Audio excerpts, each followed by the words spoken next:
ये ADC election क्या क्या है? ये एडीसी इलेक्शन, एडीसी इलेक्शन में,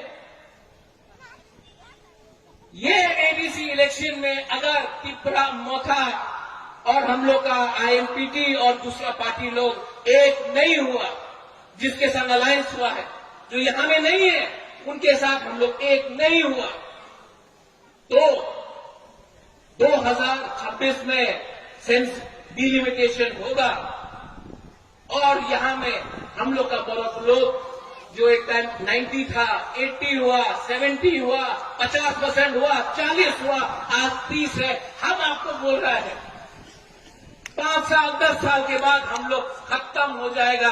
आज इसके लिए मुकाबला लड़ रहा है, एक लाल पट्टी के लिए नहीं लड़ रहा है। विजय बाबू, आपने बोला I have had a good fight, it is been my time. Vijay Babu ने सैक्रिफाइस किया, मैं मानता हूं, मैं मानता हूं कि विजय बाबू ने सैक्रिफाइस किया, लेकिन महाराजपुर से कुछ नहीं होगा। आज मैं लड़ रहा हूं, आपके लिए लड़ रहा हूं, अपने लिए नहीं लड़ रहा हूं।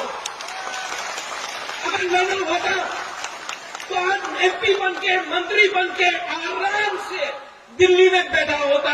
वो जो हमको चैलेंज करता है रेवती, वो नहीं होता तो वहां पे होता।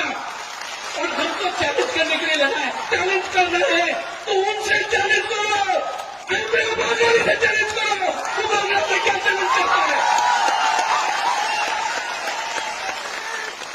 और फिर से मैं बोल रहा हूं रेवती, माया मुगड़ को सुई सुनो, हमको क्या चैलेंज करता है। दुख लगता है